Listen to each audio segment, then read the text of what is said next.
রাজধানীতে ফের দুই দলের সমাবেশ। দেশ চালাচ্ছে বিদেশি শক্তি, দাবি বিএনপির। আমেরিকা আর আসবে না বললেন কাদের। পদ্মা সেতু ও মেট্রোর মতো উন্নয়ন একটি গোষ্ঠীর সহ্য হয় না। আইইবির কনভেনশনে প্রধানমন্ত্রীর সাশ্রয়ী প্রকল্প নেওয়ার তাগিদ।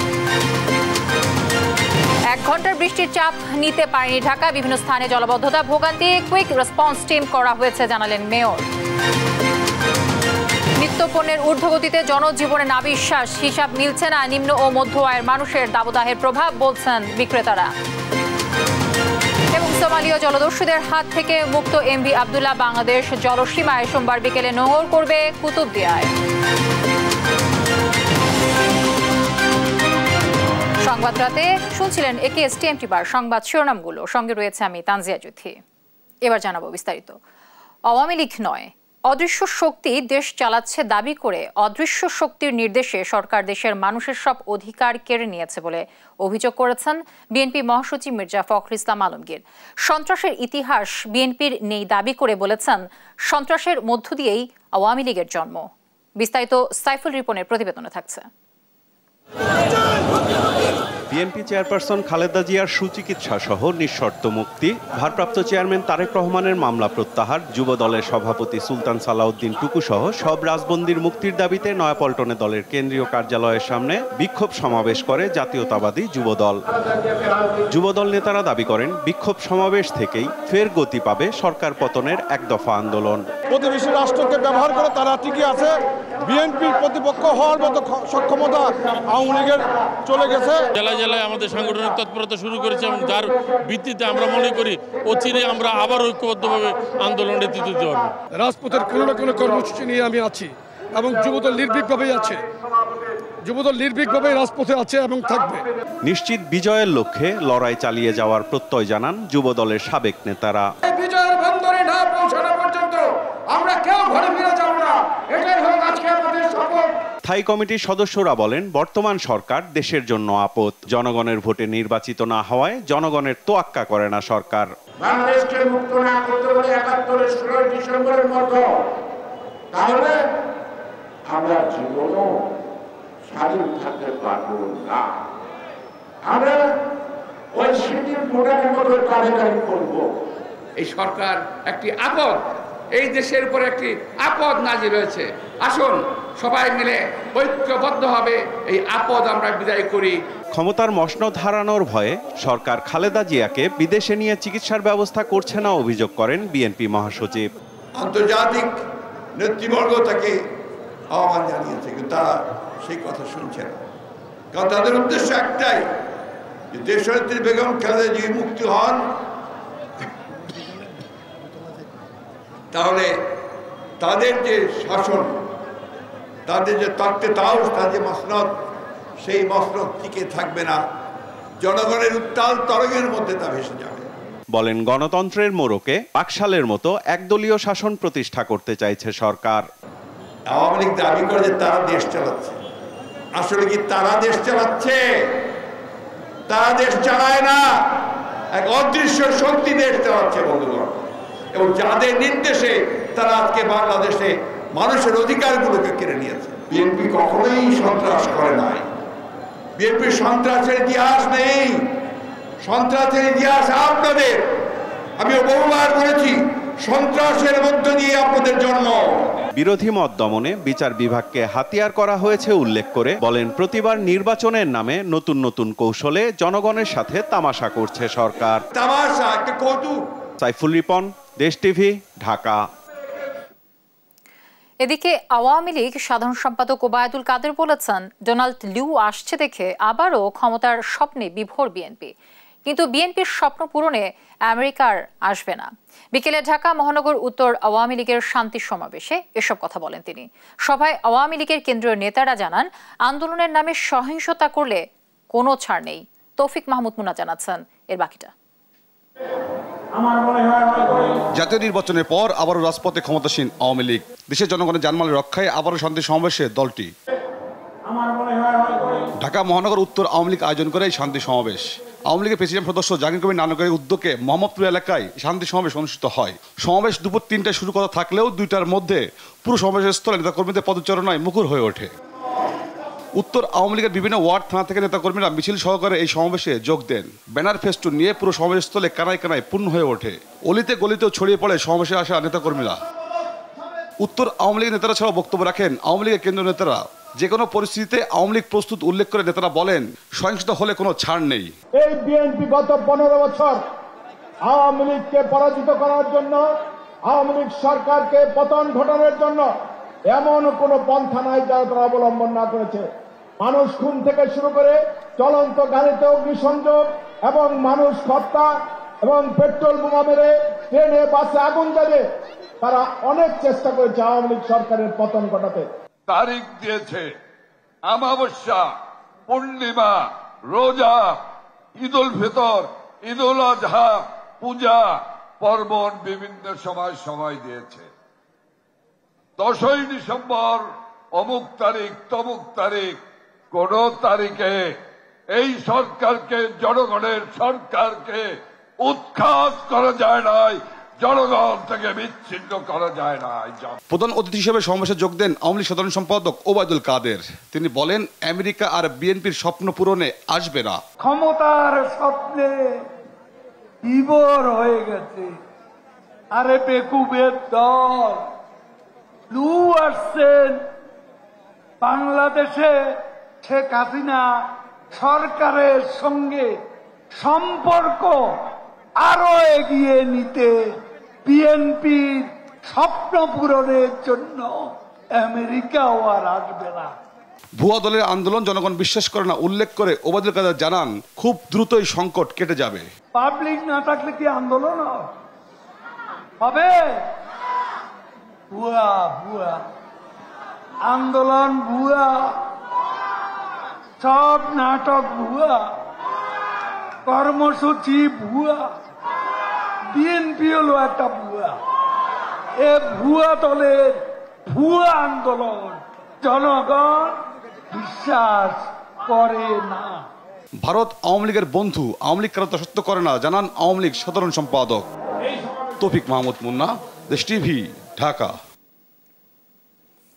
সরকার দ্বৈত হয়ে মানুষের কাঁধে বসে একদলীয় শাসন চাপিয়ে দিয়েছে বলে মন্তব্য করেছেন বিরোধী দলীয় নেতা জিএম কাদের। শনিবার দুপুরে বনানী কার্যালয়ে ঢাকা মহানগর উত্তর জাতীয় পার্টির মতবিনিময় সভায় এই মন্তব্য করেন তিনি। বলেন, সরকার জ্বালানি খাতে সংকট তৈরি করে দেশকে মহা সংকটের দিকে ঠেলে দিচ্ছে। বিস্তারিত জানাচ্ছেন আমাদের সহকর্মী ফখরুল ইসলাম। জাতীয় পার্টির এই মত বিনিময় সভায় সংগঠন ও রাজনীতি নিয়ে নেতাকর্মীদের নানা দিক নির্দেশনা দেন দলের চেয়ারম্যান ও বিরোধী দলীয় নেতা জিএম কাদের। এই সময় তিনি বলেন, দেশে বৈষম্য ইতিহাসের চূড়ান্ত রূপ নিয়েছে, আর কর্মসংস্থানের অভাবে দেশ মন্দায় ভেসে যাচ্ছে বলেও মন্তব্য করেন জিএম কাদের। জাতি আজ একটা বড় ধরনের সংকটকাল অতিক্রম করছে। একটি শ্রেণীর মানুষ বাংলাদেশে এখন বলা যায় ইউরোপিয়ান স্ট্যান্ডার্ডের দিন যাপন করছেন। তাদের খাওয়া থাকা চাল চলন এগুলো আমরা গুলশান বনানী ইত্যাদিতে দেখলেই বুঝতে পারি। আর এক শ্রেণীর মানুষ একেবারেই রাস্তায় আদা পেটা খেয়ে বাস করছেন, অনেকে না খেয়ে থাকছেন। আজকাল যে বৈষম্য, আমি মনে করি বাংলাদেশের ইতিহাসে কোনো সময় এত বেশি বৈষম্য হয় নাই। জাপা চেয়ারম্যান জানান, গ্যাস ও বিদ্যুৎ খাতে সংকট তৈরি করে জাতিকে মহাসংকটে ফেলছে সরকার। সেই Bibiyana gas field as per তাদের রিপোর্ট অনুযায়ী তাদের মেয়াদ শেষ, নভেম্বরে তাদের প্রোডাকশন শেষ হয়ে যাওয়ার কথা ছিল। আল্লাহর রহমতে আমরা বোনাস পাচ্ছি, এখন যে কোনো সময় এই ফিল্ডটা বন্ধ হয়ে যেতে পারে। একটা সার্বিকভাবে অর্থনৈতিক মন্দা সৃষ্টি হবে, সেই মন্দায় দেশ ভেসে যাচ্ছে। সরকার একটা শক্তি সামর্থ্য নিয়ে ঝাঁপিয়ে পড়ে এই দেশটাকে দখল করে ফেলেছে, এবং দখল করেনি শুধু, এখন জনগণের কথা নয়, তাদের কথায় জনগণকে চলতে হবে। এখন বর্তমান সরকার সিন্ধুবাদের সেই দত্ত হয়ে জনগণের কাঁধে চেপেছে। এখন জনগণকে সে বলছে, জনগণের কথা সে চলবে না, জনগণকে সে তার কথায় চলাতে বাধ্য করছে। দেশে সংকটকালীন মুহূর্তে নেতাকর্মীদের সজাগ থাকারও আহ্বান জানান জিএম কাদের। ফখরুল ইসলাম, দেশ টিভি, ঢাকা। প্রধানমন্ত্রী শেখ হাসিনা বলেছেন, দেশ যখন উন্নয়নের মহাসড়কে, তখন পদ্মা সেতু ও মেট্রোর মতো উন্নয়ন এটি গোষ্ঠীর সহ্য হয় না। রাজধানী ইঞ্জিনিয়ার্স ইনস্টিটিউশন মিলনায়তনে আইইবির 61তম কনভেনশনে একথা বলেন তিনি। সম্পদের সীমাবদ্ধতা ও জলবায়ুর অভিঘাত থেকে দেশকে রক্ষায় কিভাবে পরিবেশ বান্ধব ও সাশ্রয়ী প্রকল্প গ্রহণ করা যায় সে বিষয়ে প্রকৌশলীদের নজর দেওয়ার তাগিদ দেন প্রধানমন্ত্রী। শামীমা আক্তারের রিপোর্টে বিস্তারিত। প্রকৌশলীদের এই সম্মেলনের প্রতিপাদ্য engineers and technology for smart Bangladesh. শনিবার সকালে রাজধানীর ইঞ্জিনিয়ার্স ইনস্টিটিউশন মিলনায়তনে IB এর 61তম কনভেনশনে যোগ দেন প্রধানমন্ত্রী শেখ হাসিনা। প্রধানমন্ত্রী তার বক্তব্যে বলেন, তার সরকারের লক্ষ্যই হলো তৃণমূল থেকে মানুষের উন্নয়ন। দেশ যখন উন্নয়নের মহাসড়কে, তখন পদ্মা সেতু ও মেট্রো রেলের মতো উন্নয়ন প্রকল্প নিয়েও একটি গোষ্ঠী সমালোচনা করছে। একটা মানুষের একটা বোধহয় প্রবৃত্তি থাকে, যা কিছু দেখুক সেটাই ভালো লাগে না। তো এই ভালো না লাগা গ্রুপ কী বললো না বললো তাতে কিছু আসা যায় না। আমার দেশের সাধারণ মানুষ ভালো আছে কিনা, তাদের উন্নতি হচ্ছে কিনা, তাদের ভাগ্য পরিবর্তন হচ্ছে কিনা, সেখানেই আমার মাথা ব্যথা। সেটাই আমি দেখতে চাই। এবং আপনারাও দয়া করে আপনাদের প্রত্যেকটা কাজে, প্রত্যেকটা পরিকল্পনায়, প্রত্যেকটা ক্ষেত্রে আমার তৃণমূল মানুষগুলি তাদের ভাগ্য পরিবর্তন করে বাংলাদেশ থেকে আমরা এগিয়ে নিয়ে যাব। সম্পদের সীমাবদ্ধতা ও জলবায়ুর অভিঘাত থেকে দেশকে রক্ষায় কিভাবে পরিবেশ বান্ধব সাশ্রয়ী প্রকল্প গ্রহণ করা যায় সে বিষয়ে প্রকৌশলীদের নজর দেওয়ার তাগিদ দেন প্রধানমন্ত্রী শেখ হাসিনা। বিশ্বে আজকে আর কেউ এক চলতে পারে না, এটা একটা গ্লোবাল ভিলেজ।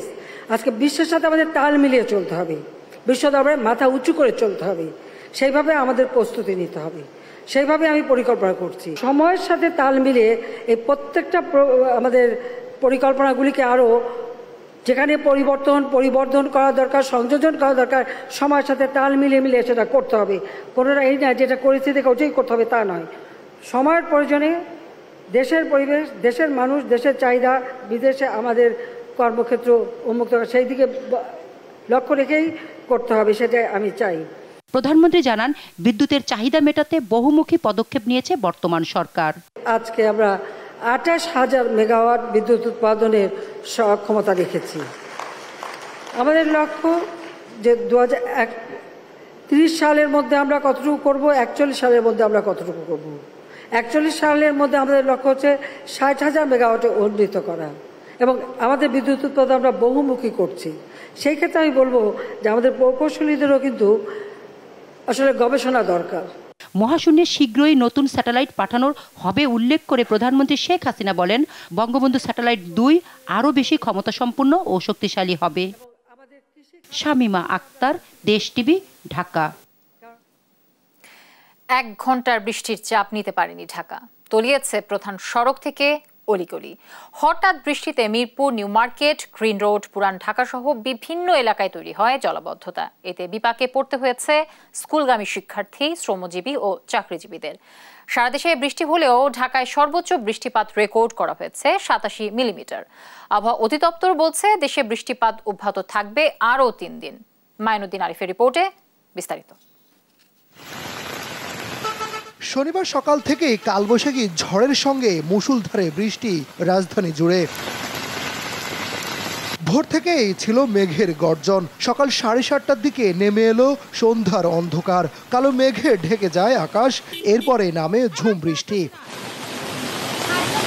ঘণ্টাখানেকের বৃষ্টিতে তলিয়ে যায় রাজধানীর ফার্মগেট, খামারবাড়ি, গ্রিন রোড, নিউ মার্কেট, পুরান ঢাকা সহ অনেক এলাকার সড়ক। আর এমন জলবদ্ধতায় বিপাকে পড়তে হয় কর্মব্যস্ত নগরবাসীকে।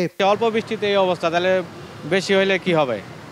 বেশি হলে তো তাহলে তলায় যাব। অল্প কিছুক্ষণ বৃষ্টি হয়েছে, প্রায় আধা ঘন্টা হবে না এরকম বৃষ্টি হয়েছে, এরকম জলবদ্ধ হয়েছে। কোমর সমান পানিতে ডুবে যায় মিরপুর কালশী সড়ক।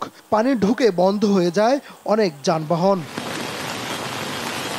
মিরপুর 10 মেট্রোর প্রবেশ মুখে জমে এমন পানি। কাজীপাড়া, শেওড়াপাড়া সহ অনেক স্থানে তৈরি হয় জলাবদ্ধতা। সাপ্তাহিক ছুটির দিনে অফিস আদালত বন্ধ থাকলেও শিক্ষার্থী সহ যারা ঘরের বাইরে বের হয়েছেন, হাঁটু পানিতে নাকাল হতে হয়েছে তাদের। সবকিছুরই কাজ হচ্ছে, এই রাস্তাঘাটে জানি জলবদ্ধতা, যানজট এর জানি দূর হয়। কোনো সিটি কর্পোরেশনের লোকজন আসে না, ঠিক আছে, কোনো দেখ শুনে করে না। 100% ভোগান্তি, পার্সেন্টেজ আছে এটার। আগামী 2 থেকে 3 দিন রাজধানী সহ সারা দেশে বৃষ্টির সম্ভাবনা থাকলেও 14 মে থেকে আবারও তাপমাত্রা বাড়তে পারে বলে জানিয়েছে আবহাওয়া অধিদপ্তর। এই যে বৃষ্টিপাতের ধারা যে চলছে, অর্থাৎ কালবৈশাখী ঝড়ের সাথে এই বৃষ্টিপাতগুলো হয়ে থাকে, সাথে কিন্তু বজ্রপাত হয়ে থাকে। এই বৃষ্টিপাতের ধারাটা আরও 1 দিন বা 2 দিন অব্যাহত থাকবে দেশে বিক্ষিপ্তভাবে, বিচ্ছিন্নভাবে বিভিন্ন অংশে। তবে এর পরবর্তীতে আস্তে আস্তে কিন্তু বৃষ্টির প্রবণতা একটু কমে যাওয়ার সম্ভাবনা আছে, এবং বৃষ্টিপাত কমে গেলে কিন্তু তাপমাত্রা কিছুটা বৃদ্ধি পাওয়ার সম্ভাবনা আছে। মাইনুদ্দিন আরিফ, দেশ টিভি, ঢাকা। এদিকে রাজধানী জলাবদ্ধতা নিরসনে 10টি অঞ্চলে কুইক রেসপন্স টিম গঠন করা হয়েছে বলে জানিয়েছেন ঢাকা উত্তর সিটির মেয়র আতিকুল ইসলাম। সকালে ডিএনসিসির নগর ভবনের সামনে খালে, ড্রেনে ও যত্রতত্র ফেলা ময়লা নিয়ে এক প্রদর্শনীতে কথা বলেন তিনি। জলজটটার জন্যই কিন্তু আজকের এই যে প্রদর্শনী, এই আমরা যদি এই ধরনের বর্জ্য ড্রেনে কিংবা খালে কিংবা লেকে না ফেলি, অবশ্যই ডেফিনেটলি আমি বলতে পারি এই যে জলজট যেটা আছে এটির থেকে আমরা রেহাই দিতে পারবো। এ পর্যায়ে সংবাদ রাতে আরো থাকছে। নরসিংদীতে সড়ক দুর্ঘটনায় জনপ্রিয় ব্যান্ড শিল্পী তানভীর আহসান পিয়াল নিহত, 5 জেলায় অন্তত 9 জনের প্রাণহানি।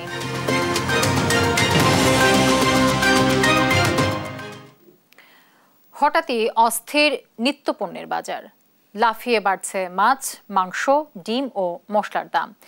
বিক্রেতারা বলছেন মাসখানেকের দাবদাহের প্রভাব পড়েছে বাজারে।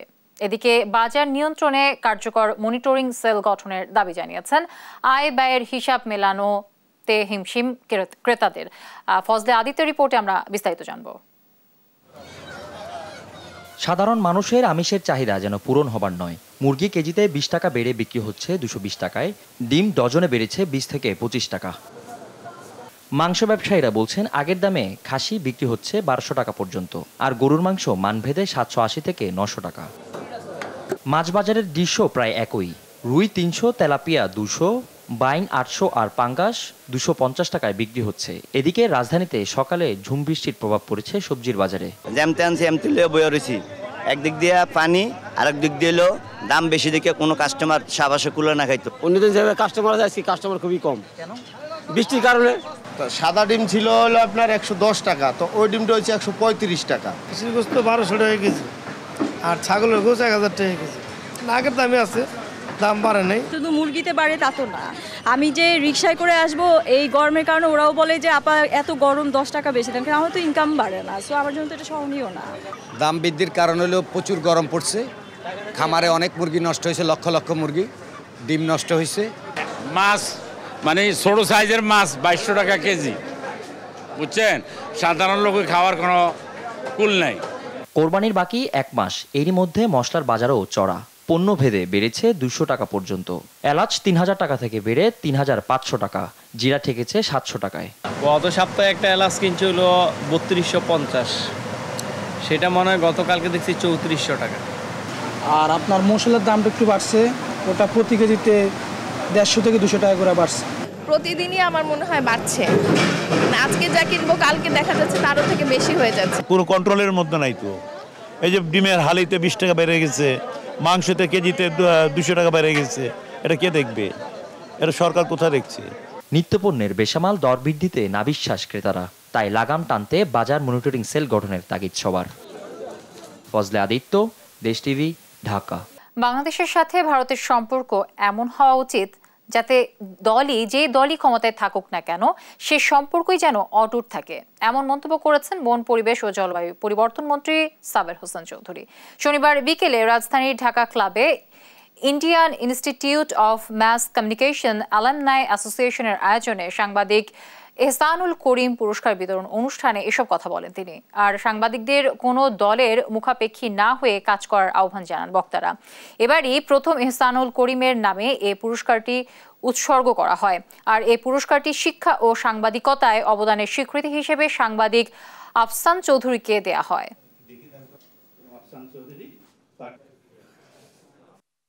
সম্পর্ক কেমন সরকারি পর্যায়ে সেটার উপর নির্ভর করছে কয়জন বাংলাদেশ থেকে সেখানে যায়। ভারত থেকে যদি আমাদের একটা কোনো বিষয় আমরা যদি লক্ষ্য করি, সেটা হচ্ছে প্রতিবেশীর সাথে কি সম্পর্ক হবে সেটা কোন দল ক্ষমতায় থাকলো এটার উপর নির্ভর করে না, তাদের একটা কমন একটা পজিশন আছে এবং আমাদেরও বাংলাদেশে আস্তে আস্তে সেই জায়গায় চলে যেতে হবে। সংবাদটাতে আরো থাকছে, আমের পাশাপাশি পান সহ অন্যান্য শস্য পরিবহনের ব্যবস্থা নেওয়া হচ্ছে জানালেন রেলমন্ত্রী। সেবার পরিধি বাড়তে চলছে নানা প্রকল্প।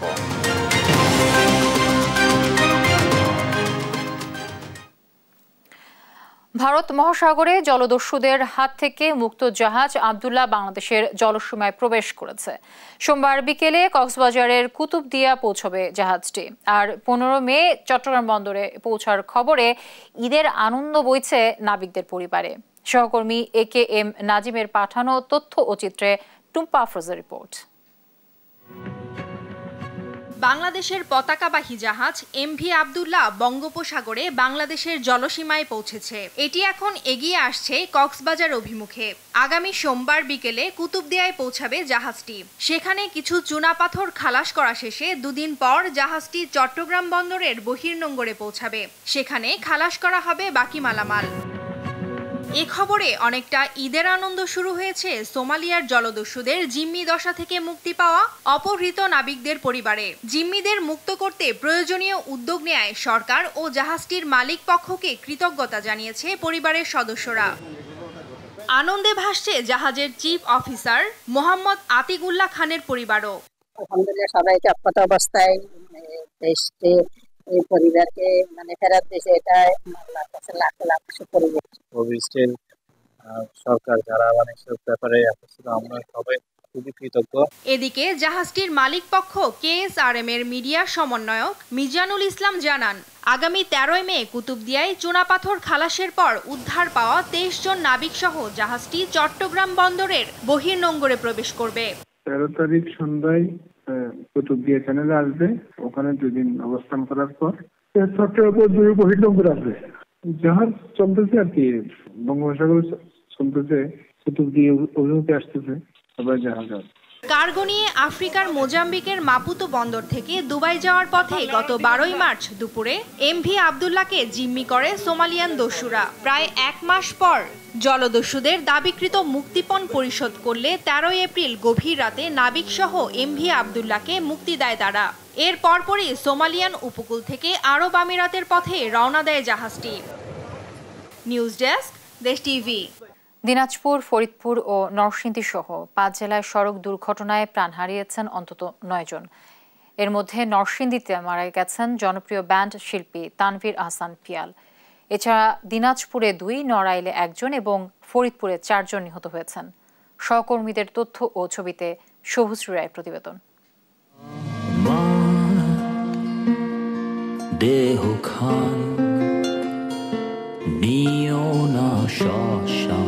ভক্তদের মনে আজীবনের স্মৃতি হয়ে থাকার বাসনাকে সত্যি রূপ দিয়ে পরপারে পাড়ি জমালেন সঙ্গীত শিল্পী তানভীর আহসান পিয়াল।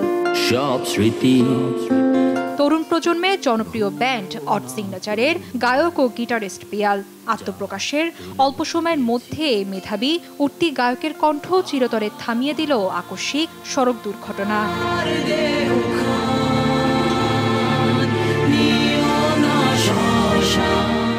জানা যায়, সিলেটে এক কনসার্টে অংশ নিতে শনিবার ভোরে অড সিগনেচারের গাড়িতে যাচ্ছিলেন এ পুরো দল। ভোর 5:30টায় নরসিংদীর পাঁচডোনায় ড্রিম হলিডে পার্কের সামনে পৌঁছালে বিপরীত দিক থেকে আসা হানিফ পরিবহনের একটি বাস তাদের বহনকারী মাইক্রোবাসটিকে চাপা দেয়।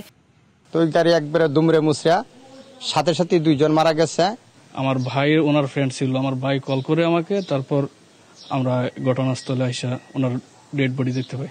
হানিফ গাড়ি ওভারটেক করতে গিয়ে ওই আমার ভাইয়ের গাড়ির উপরে উঠে দিছে, দিয়ে ওই গাড়ি আমার ভাই গেছে। এতে ঘটনাস্থলেই মারা যান পিয়াল ও গাড়ি চালক সালাম। আহত হন ব্যান্ডের অন্যান্য সদস্যরা। আমরা দুর্ঘটনার সংবাদ পেয়ে দ্রুত ঘটনাস্থলে যাই এবং লাশগুলো উদ্ধার করে আমরা সদর হাসপাতাল মর্গে প্রেরণ করি। এদিকে এদিন দিনাজপুর সদরের কাউগাঁও এলাকায় ট্যাঙ্ক লরি চাপায় নিহত হয়েছেন এক নৌশপ্রহরী সহ 2 জন। পুলিশ জানায়, ভোর 5:15টায় ফুলবাড়ি দিনাজপুরগামী তেলবাহী ট্যাঙ্ক লরিটি কাউগাঁও এলাকায় আব্দুস সোহানের চায়ের দোকানে উঠে পড়ে। এতে ঘটনাস্থলে বাজারের নৌশপ্রহরী আজাহার আলী ও দোকানের রানা নামের এক ক্রেতা মারা যান। সকাল 7:30টায় নড়াইল গোবরা সড়কের কারার বিলে মোটরসাইকেল ও বাইসাইকেলের মুখোমুখি সংঘর্ষে কলেজ ছাত্র মামুন সমাদ্দার নিহত হন। ফরিদপুরের ভাঙ্গায় পৃথক 2টি সড়ক দুর্ঘটনায় বাবা ছেলে সহ প্রাণ হারিয়েছেন আরও 4 জন। শুভশ্রী রায়, নিউজ ডেস্ক, দেশ টিভি। স্মার্ট বাংলাদেশ বাস্তবায়নের মাধ্যমে বাংলাদেশ একটি উন্নত, সমৃদ্ধ ও টেকসই দেশ হিসেবে গড়ে উঠবে। স্মার্ট বাংলাদেশ হবে ক্ষুধা ও দারিদ্র্যমুক্ত এবং অন্তর্ভুক্তিমূলক, এমনটাই জানালেন স্থানীয় সরকার মন্ত্রী তাজুল ইসলাম। শনিবার ঢাকা বিশ্ববিদ্যালয়ে বিজনেস স্টাডিজ অনুষদে youth leadership skills for smart Bangladesh অনুষ্ঠানে একথা বলেন তিনি। দেশের সবার অংশগ্রহণ এবং নেতৃত্বের মাধ্যমে স্মার্ট বাংলাদেশ গঠনের প্রক্রিয়া দ্রুত ও সফল করার আহ্বানও জানান এলজিআরডি মন্ত্রী।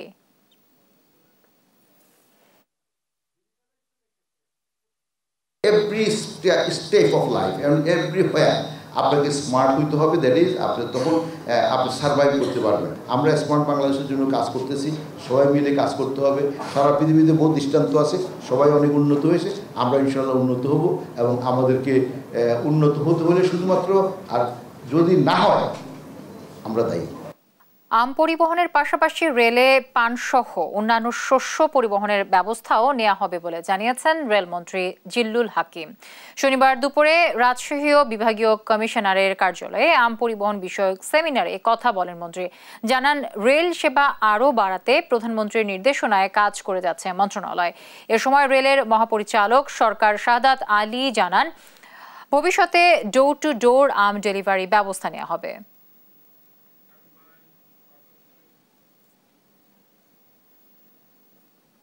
আপনারা সবচেয়ে সেফ হলো রেল লাইনে, রেলপথে আম পরিবহনের ব্যবস্থা করা, এবং আমাদের মাননীয় প্রধানমন্ত্রী এটা ব্যবস্থা করছেন আপনাদের সুবিধার জন্য, যাতে সবচেয়ে কম খরচে আপনাদের আমটা পৌঁছানো যায়। এবার এমএক্স সিটি ম্যাক্স কার্ড থেকেও অ্যাড মানি করা যাবে বিকাশে।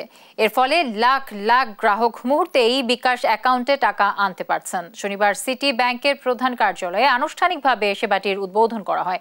এ সময় বিকাশের chief commercial officer Ali Ahmed, City ব্যাংকের অতিরিক্ত ব্যবস্থাপনা পরিচালক কাজী আজিজুর রহমান, ডিএমডি এবং head of retail banking Arup Haider সহ উভয় প্রতিষ্ঠানের ঊর্ধ্বতন কর্মকর্তারা উপস্থিত ছিলেন। বক্তারা জানান, নতুন এ সেবার মাধ্যমে সারা দেশে বিকাশের 6 লাখের বেশি মার্চেন্ট পয়েন্টে কেনাকাটার পেমেন্ট আরও সহজ ও স্বাচ্ছন্দ্যময় হয়েছে। সংবাদ রাতে শিরোনামগুলো জানিয়ে দিব আরও একবার।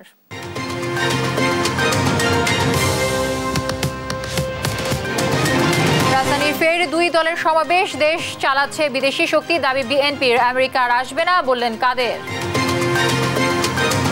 পদ্মা সেতু ও মেট্রোর মতো উন্নয়ন একটি গোষ্ঠীর সহ্য হয় না, আইইবির কনভেনশনে প্রধানমন্ত্রীর সাশ্রয়ী প্রকল্প নেওয়ার তাগিদ। 1 ঘন্টার বৃষ্টির চাপ নিতে পারেনি ঢাকা, বিভিন্ন স্থানে জলাবদ্ধতা, ভোগান্তি, কুইক রেসপন্স টিম করা হয়েছে জানালেন মেয়র।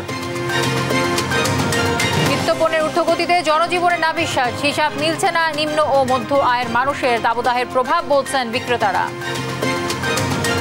এবং সোমালীয় জলদস্যুদের হাত থেকে মুক্ত এমভি আবদুল্লাহ বাংলাদেশ জলসীমায় সোমবার বিকেলে নোঙর করবে কুতুবদিয়ায়। দর্শক, এই ছিল এখনকার সংবাদ রাতে। আমাদের পরের বুলেটিন দেখার আমন্ত্রণ রইল। এছাড়া দেশ টিভির সর্বশেষ সব খবর পেতে ভিজিট করুন www.desh.tv। ফেসবুকে আমাদের সঙ্গে যুক্ত থাকুন দেশ টিভি অথবা দেশ টেলিভিশন পেজে। এছাড়া সর্বশেষ সব ভিডিও পেতে ইউটিউবে আমাদের হ্যান্ডেল @দেশ টেলিভিশন অথবা @দেশ টিভি নিউজ থেকে সার্চ করুন। ধন্যবাদ সবাইকে সাথে থাকার জন্য। শুভরাত্রি।